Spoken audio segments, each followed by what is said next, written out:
gonna say something to you that sounds like a motherfucker made it up, and it's really in the news. The FBI, our FBI, said they don't know whose cocaine was at the White House. What? What type of investigation did you do? I don't know what the is going on. We don't know whose it is. It was in Hunter Biden's room. It said Hunter's blow on the bag. What do you mean, whose cocaine? People out here are really rude to the fat. I'm telling you, they go out of their goddamn way to be rude to you, you know? I go in this dress shop, I ask this bride, you got anything to make me look thinner? She says, yeah, how's about a month in Bangladesh? But we all gotta stay off that cocaine, goddammit. And see a motherfucker come out the bathroom backstage, has some coke right here. You gotta leave that coke alone. That cocaine is 99 and 0. That shit fuck my pops up. My pops used to use heroin. Motherfuckers leave the cocaine, what? How you think they built the pyramids? Cocaine been around since the Egyptian days. Motherfuckers talking about, it's a mystery how the pyramids was. No, that was that cocaine. You ever see a motherfucker on coke? He could carry a building. Motherfucker be strong.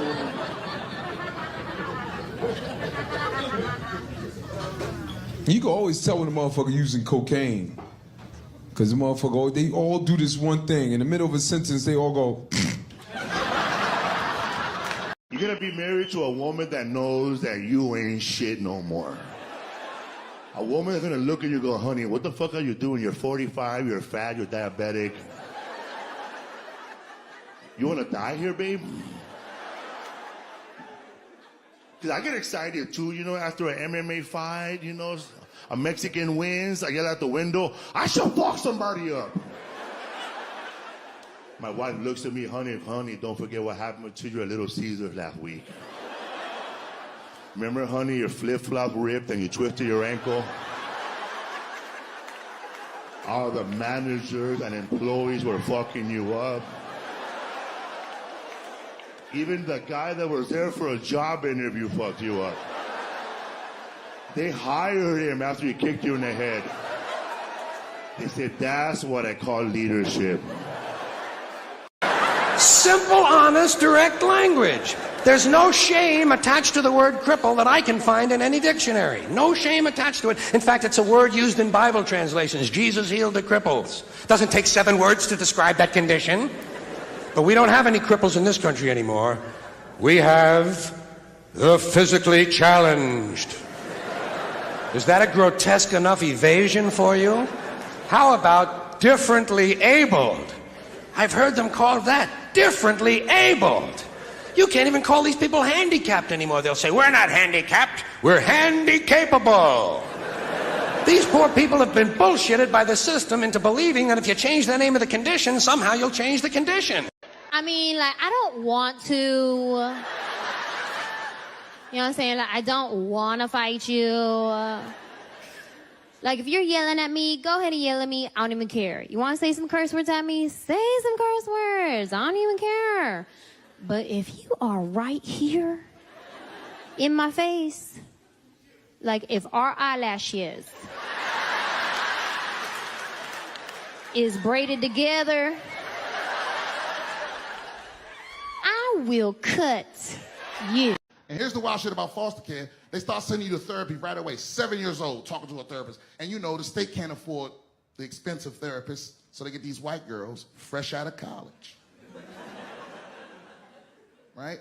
They only seen black people in pamphlets and shit. You know, they don't. And they try to be relatable and shit. I would fire them all the time. Fuck you, bitch, fuck you.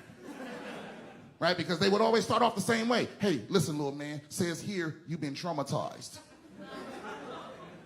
Yeah, and you having trouble trusting adults. But you can trust me. I'm Dr. Trust.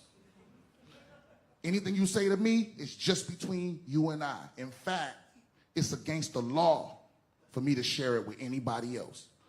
Unless you tell me that you're thinking about harming yourself or someone else, then I have to report that. I'd be like, okay, well, I guess we're done here, bitch, because that's all I think about is revenge. You know, we're just totally opposites. One thing you have to understand about Latinos is that we're opposite of everyone else. And I'll tell you where I saw it.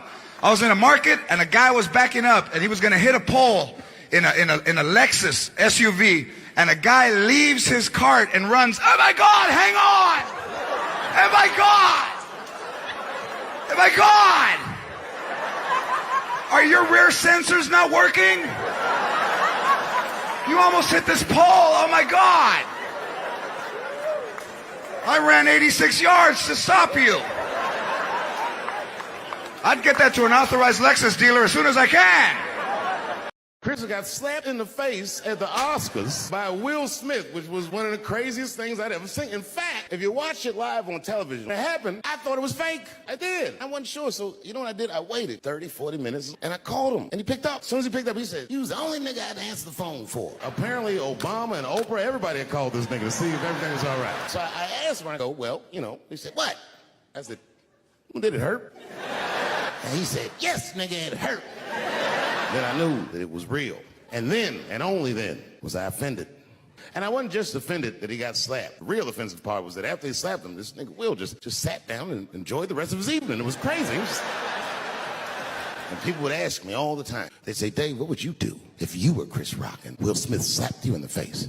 And to this day, the answer is the same. I don't know what I would have done. I've never been in a situation that extreme.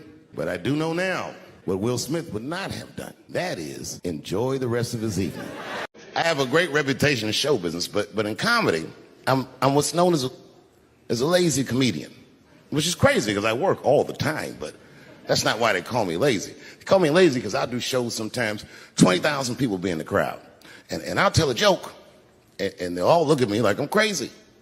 But 3 or 4 people will laugh really hard. And I'll be on stage like, "Yeah, that's good enough."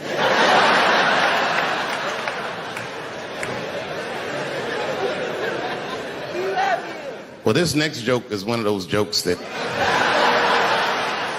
it's not, you know what I mean? I like to tell it, but it never does good. But I'm going to do it. You know why it doesn't do good? I'm not good at impressions, but this is an impression.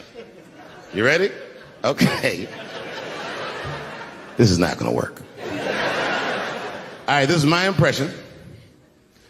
It's my impression of the dead people on the Titanic. He didn't let me finish. This is my impression of the dead people on the Titanic as the submersible was approaching their ship.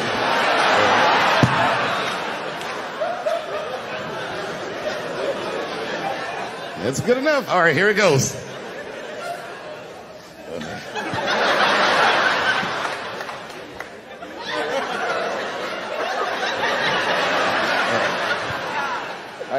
I'm gonna do it. Okay, here it goes. Join us in our watery grave.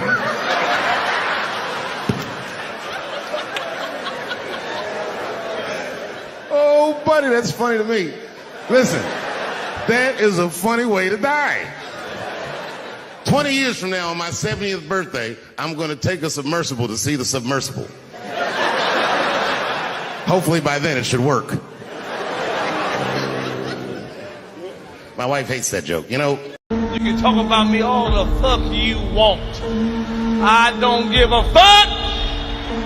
I got mine, goddammit. You better hustle and get yours. "Fuck you, Dave Chappelle." I said, "Excuse me?" She said, "I worked all week for this shit, and this show sucks." The whole crowd band together and started chanting, "We want our money back. We want our money back." I said, "Oh, shit." I snapped out of it. Good people of Detroit, hear me. Hear me now. You will never get your fucking money back. I said, I'm like Evel Knievel. I get paid for the attempt. I didn't promise this shit would be good. Boo, they said, "Fuck you." This went on for a long time. And then after the show, I felt so bad, I took half of the money from the show, thousands of dollars. I said, I'm going to give this to charity. You know what I did? I bought $25,000 worth of bubble gum and drove around Detroit and handed it out to the homeless so they could chew it and still be hungry. I saw this comedian one time. He was stereotyping Mexicans. He said Chewbacca from Star Wars is Mexican because his name is Chewie. And he's a mechanic. And he rolls all his R's.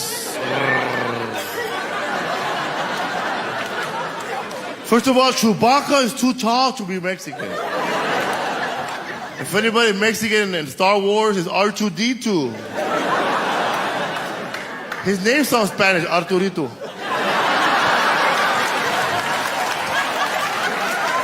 Arturito. He even speaks Spanish, Arturito. Let me ask you this. Who do you think is running this country? Guess.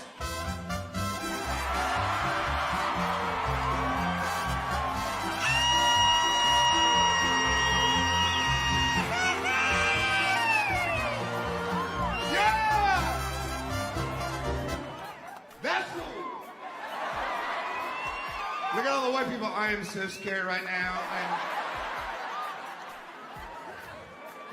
I'm so scared. I wanted to try to find a guy to do tile, but now I'm afraid to ask. I am so scared. The guy next to me looked like he does drywall, but I'm assuming right now they are all gang related. Let's go. Please, I don't need that. I had that in the Marine Corps. That's right. Clap. Oh, these stories I'm going to tell you about. I'll tell you what your reaction will be to my next story. See, when I get to the punchline, there'll be silence, giggles, and snickers, then laughs. Watch. These two girls were walking down the street, and one girl hunched the other. She said, "Hey, girl, look across the street. Isn't that your husband coming out the florist?" She said, "Yes, damn it, he's got 24 roses." She said, "I'm going to have to keep my legs up in the air 3 days." Her girlfriend looked at her and said, "Well, why don't you get a vase?"